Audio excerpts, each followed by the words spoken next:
you can turn it all around and use it for good. The same thing that's used by evil men to manipulate behavior, you've got the power to use this for God in your own life.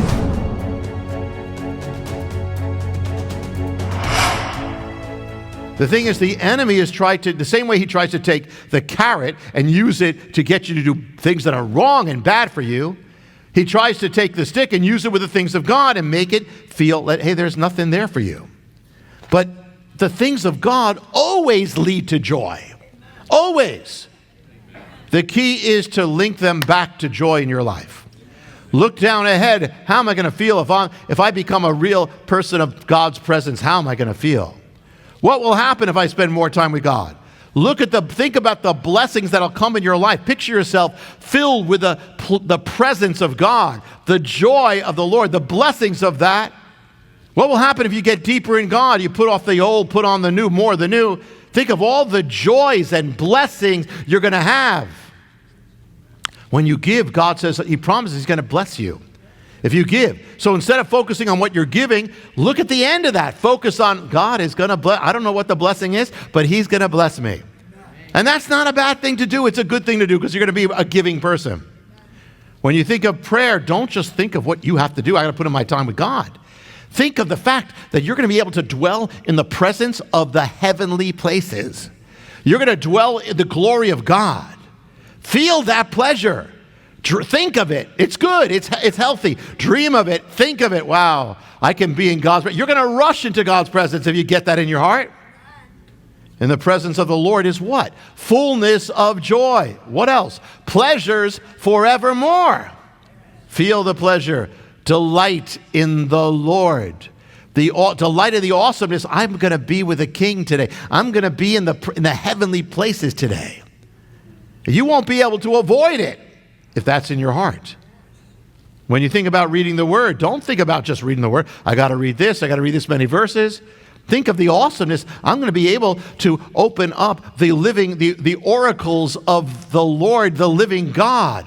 I'm going to have revelation. When I open this up, it's like I'm opening up a treasure. That's how I want to open up the Bible. I'm opening up a treasure chest. The bread of heaven's coming to me. I'm going to give me life and power. I may be receiving something that nobody ever received. When you open up the Bible, it's a treasure chest. You know, you might have a hard time opening the Bible. You don't have a hard time opening up a treasure chest. If someone says, here, there's all these things for you, there's all these diamonds, open up. Well, this is worth more than the treasure chest. The key is rejoice in it.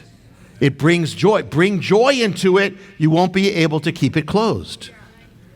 What about being kinder to your loved ones? Think of the joy of having a good marriage, a family that's blessed because of what you did and what you didn't do. And it works doubly, because the more you rejoice in the things of God, the less you're going to be tempted by the things of the enemy. It's like somebody who has an affair, even in their mind, because they're rejoicing in what they should not rejoice in. It takes away their joy and their love for their spouse. It uses it up. But if they cut out that affair, or in their mind, their joy for their spouse can revive. And the more they delight in it, the less they're going to be tempted by anybody else. But you have to choose what's going to be your joy. Because once you choose your joy, the rest of your life is going to follow. But they have to choose, ponder, delight, the life of righteousness, the life of purity. I want that. See, when you try not to do what you think is joyful, it doesn't work. You try to do what is not joy, it doesn't work. You're putting the cart before the horse there. Forget about trying to do something. Work on the joy. Start pondering, start meditating. Delight in the good, you'll do the rest. In Hebrew, one of the words for happiness or blessedness, happiness, is asher. Try it. Asher means happy, but it also means straight, like righteousness, the straight way. In Hebrew, they're joined together. Righteousness and happiness are joined together. And we have to do the same thing. Righteousness is happiness. Sin is horrible. Sin is evil. Sin is not just evil, it's painful. I don't want it. Proverbs 5 says avoid the adulteress, but it doesn't stop. It says look where it goes. So look at the end of that. Look at the pain, but it doesn't stop there. Then it says this. It goes to the other side of the antidote. It says this. It says, drink water from your own cisterns, fresh water from your own well. Should your springs flow into the streams of water, in other words, your life get all destroyed because of adultery? It says, no, let them, it says, rejoice in the wife of your youth. Let her satisfy you. Be exhilarated with her love. Rejoice in what God has given you. It doesn't matter if you're single or married or single. Rejoice in what God has given you, and you won't be tempted by what is not yours. Rejoice in what God has said yes to. You're going to be filled up, and you won't have a problem with all the other things. You know, the most miserable people are those who rejoice in what they don't have and can't have. The most blessed people are those who rejoice in what God has given. Rejoice. And what it's saying is you've got the power to assign joy. Your joy is portable. And it may take a while because you're not used to it. Your habit goes rewired, but you can rewire it in God. You can take your joy, and it'll take a little practice, start putting it into the things that are good that you know you're to do, and you'll do it. Rejoice that your names are written in the book of life. Rejoice in the Lord always. Again, I will say rejoice. Paul said, listen, this is a safeguard for you. Because if you rejoice in the Lord, it's going to guard you. And the more you rejoice in the Lord and the things of God, the less the enemy has any power over you. He puts his carrot, I don't need that.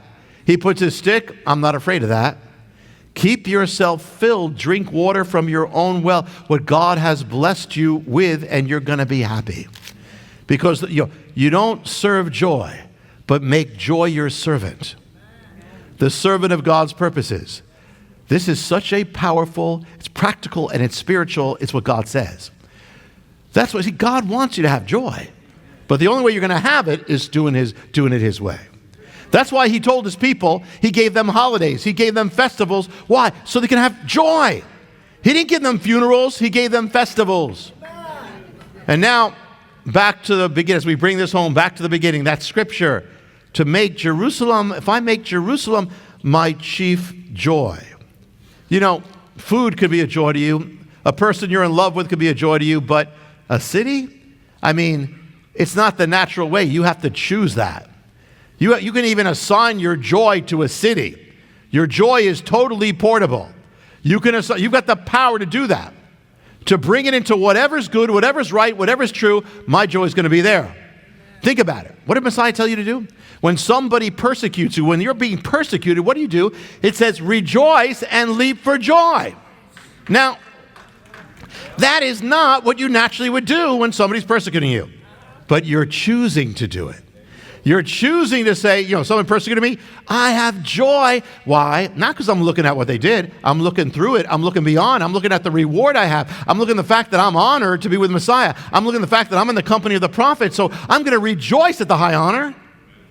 So if I can rejoice at being persecuted, I can enjoy, then what's ever going to defeat me? You understand? If you can rejoice over that, you've conquered the world. If you can rejoice over that which is hard, then you can rejoice over anything. You can do all things through Messiah. So, to bring it home, the enemy uses this secret for evil and to cripple your life. You can turn it all around and use it for good. The same thing that's used by evil men to manipulate behavior, you've got the power to use this for God in your own life. You have the power to remove from anything that it shouldn't be there. Your joy is sacred. Use that power to change your life. Whatever you need to stop doing, stop rejoicing in it. Start feeling the pain. Whatever you need to start doing, get that joy in there. Start rejoicing. Whatever you delight in it, where your joy is, you're going to be. Where your joy is, your life follows. With this power, you can change any habit, any action, the entire course of your life. You've got the power. Use it. It's the power of God. It's the power of his joy. Rejoice in the Lord always. Again, I will say it, rejoice. Delight yourself in the Lord, and he will give you the desires of your heart. And in the presence of your God is the fullness of your joy and delights and pleasures forevermore. This is Jonathan Cahn. Thanks for watching. The Return of the Gods is available literally everywhere, Amazon, wherever books are sold, and God bless you.